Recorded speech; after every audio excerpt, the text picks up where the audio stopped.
This is my friendly reminder that I am not a doctor. I am just a fellow ADHDer, teacher, and life coach.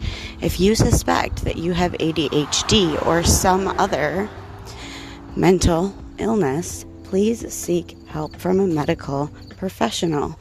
As I always suggest, see a psychologist to get a full evaluation. Back to the show.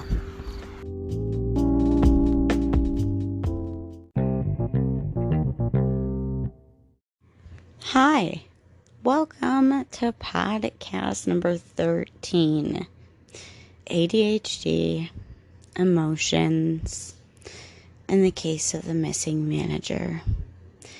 No, I did not make up the case of the missing manager, but I forgot where it came from, but it was a very clever phrase, and it has to do with our executive functioning skills. Our executive functions are the things that help us manage our brain. So that frontal area, the executive function area of our brain, is like the manager of our brain. So in this episode, we're going to talk about those emotions we feel oh so strongly, the overtaking emotions of the ADHD life, and the missing manager of the emotions. So whether you cry at any sad thing, you feel like your impulsivity bursts out of you without your control, you fly off the handle in anger, you burst with excitement, and or any other behavior that's connected with feelings. You get frustrated driving. We have low frustration tolerance, friends. We feel emotions in our bodies like a sensation. Like when I feel anxiety, like having a little bit of anxiety tonight, I'm going to be authentic with you. I always have a little preschool jitters, and tomorrow is Teacher Institute, first day back. And I always get these weird, little, it's not like butterflies, like, oh, I have a crushed butterfly. It's like weird, yucky butterflies in my stomach that I don't like. Anyways, I'm getting sidetracked. So, that deep emotional pull in your body. Much like your face getting hot when you're embarrassed, or your hands getting sweaty. Things like that. If you relate, this is a good episode for you. Let's get started. So, I always felt things strongly. I used to listen to super emotional music. Avril Lavigne was always my girl. And I would cry profusely to this music. And sometimes I didn't even know why, you guys. I didn't even know why. As a child, I know why now, because I didn't feel like I had any control over my life. But yeah, I used to feel things. I mean, I still do, but I always did. I used to cry when my brothers would get in trouble. Like, my dad would yell at them, and I would cry, and he's like, why are you, he didn't understand, why am I crying? If somebody got sick around me, I felt sick to my stomach. And I could always felt like I felt a sense of what someone else felt like. And as I grew older and kind of researched it a little bit, I kind of self-proclaimed myself an empath. Although I still identify as an empath, I know now that there's a name for my emotions that seem to take over my entire body at times. And it does have to do, this is a different area of ADHD, but your awareness and your empathy for others and knowing how they feel is very strong, but also the name for the strong feelings that is the deficiency that we have is deficient emotional self-regulation, or DESR for short. So what is DESR? This newer term that's so very overlooked of deficient emotional self-regulation, describes the emotion regulation difficulties coupled with problematic, impulsive, emotional behaviors. So basically, it's outbursts that we have, or big, huge shopping sprees we go on, or I don't know, other things that fall under that impulsive emotional behavior. So, yes, you heard correctly. There is problematic impulsivity, which means there is helpful impulsivity, which is a whole nother episode. We will be talking today about the problematic type a little bit, the type that makes you buy the things, interrupt in conversation, and or the inability to stop watching the show, stop scrolling the phone, stop, insert here. So the part of ADHD that is emotional dysregulation is not in the diagnostic criteria. Clinicians are starting to recognize it as their patients experience emotional dysregulation as a big and centered part of the neurodevelopmental disorder. Wow, I cannot talk today. We're going to try harder at that. So DESR is basically a manifestation of different deficiencies within our emotions, like our regulation of them. This can include inappropriately reacting to behavior triggered by a strong emotion. So, for example, being woken up and not being able to go back to sleep. So, I get angry about being awake and I take it out on my partner. Or I get home from a long day of managing my executive functions, taxing them, and using all my energy. My low frustration tolerance explodes at home instead, or vice versa. This can also look like getting super overwhelmed, letting your brain spin out so much your body reacts with panic or a freeze reaction, also known as the fight, flight, or freeze. The fighting is the arguing with reality, which we will get to in a different episode. So another example is when you can't get past a strong emotion, so you bring that emotion with you. So something super sad happens, big breakup. You bring those emotions to school with you. You bring those emotions to work, back home. You have an inability to shift your focus from that strong emotional event. The ability to think about future when choosing to do something impulsively.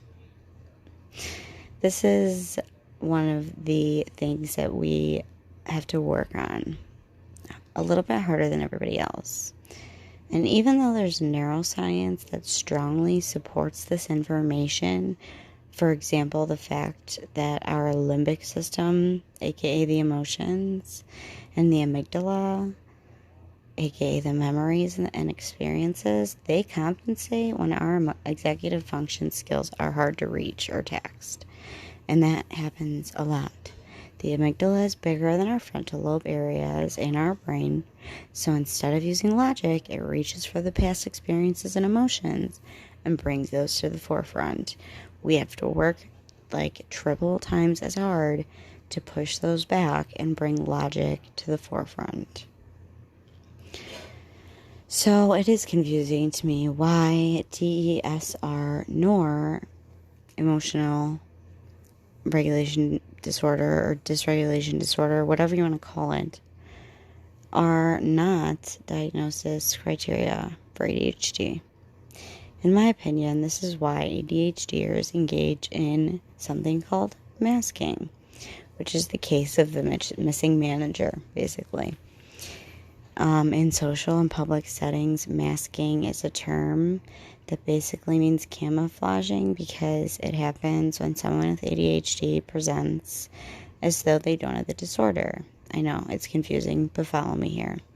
When you were a kid in class and you realized you didn't know what you were supposed to do, so you looked to your peers essentially to copy and follow along with what they were doing until you caught up, yeah, that was appropriate, very developmentally, incredibly appropriate for kids for the most part. But as an adult, it looks more like what it is, catching up, and it takes forever. And when you finally get there, you're out of breath, sweaty, and embarrassed, and you kind of just want to leave. Still wondering why you're always feeling so drained? Because we tax our brains. Wow, I really am going back to work tomorrow. They're rhyming. Okay, let's just move on. It's not good self-care at all. It's just not. ADHD is a failure to regulate mood disorder. Failure to regulate, self-regulate. That includes emotions, that includes our needs, that includes anything that we have to regulate about ourselves. Masking emotions instead of moving through them can cause damage in relationships, careers, your self-worth, and your self-concept as a human being, and living a long and happy life. It can impede that. I don't like to talk about masking a lot because it has a lot of negative side effects, and they don't necessarily fit in or go along with some of the things that we've learned. Masking is learned early. ADHD kids have less impulse control than others. Hyperactivity is a factor. It can be internalized as racing thoughts or body-focused things. We changed our tone to make it more animated. We mimicked people. We studied social interactions to learn how to respond.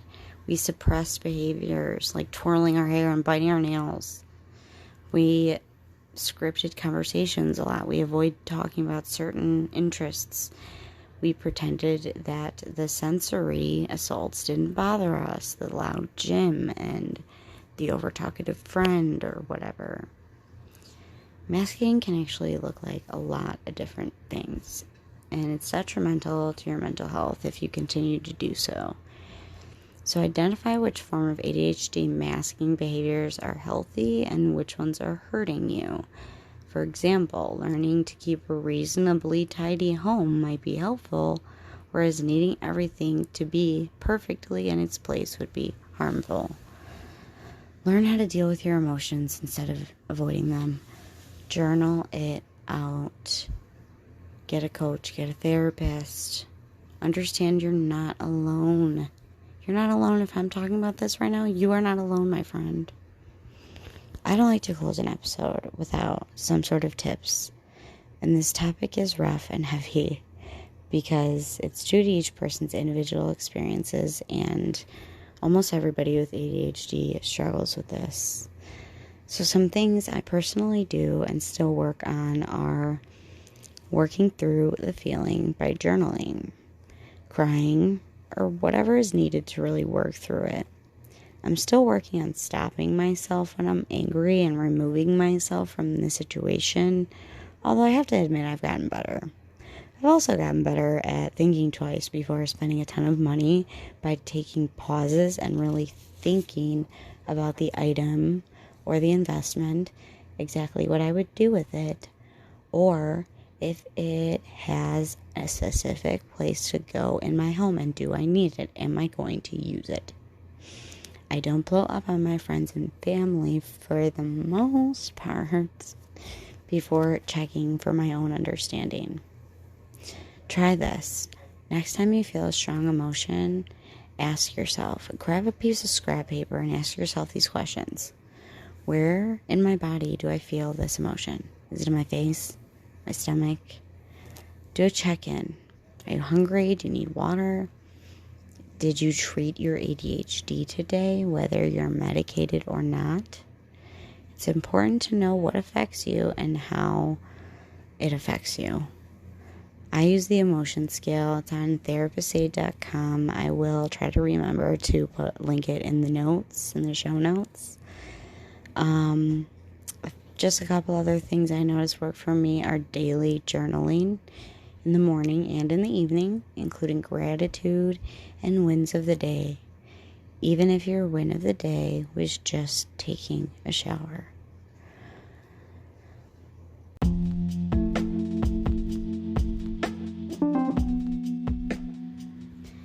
Get a positive nag friend. Put positivity all around you. Journal. Give yourself compassion. When you screw up, don't call yourself an idiot. Be like, hey, don't sweat it. Like, tomorrow I can do it again better. Try to flip your anger, and every day just try to do better. And you are. And I believe in you. That's all I have today, friends. Stay authentic, my friends. See you next time.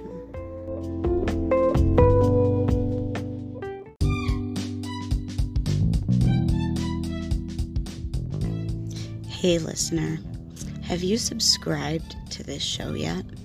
If you're enjoying it, I suggest hitting the little subscribe button under the podcast main page so that when new episodes come out, they just pop up in your feed, just like the algorithms of Instagram and Facebook when you follow things.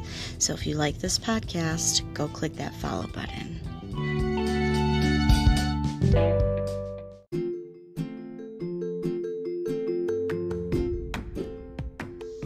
Do you feel like your emotions run your life instead of you running your emotions? I have fantastic news for you. Guess what? Our emotions are caused by thoughts, and thoughts are just sentences in our head that we can choose whether or not we want to believe. Now, if you want to get more into this, you should definitely hit me up for a free coaching consultation call.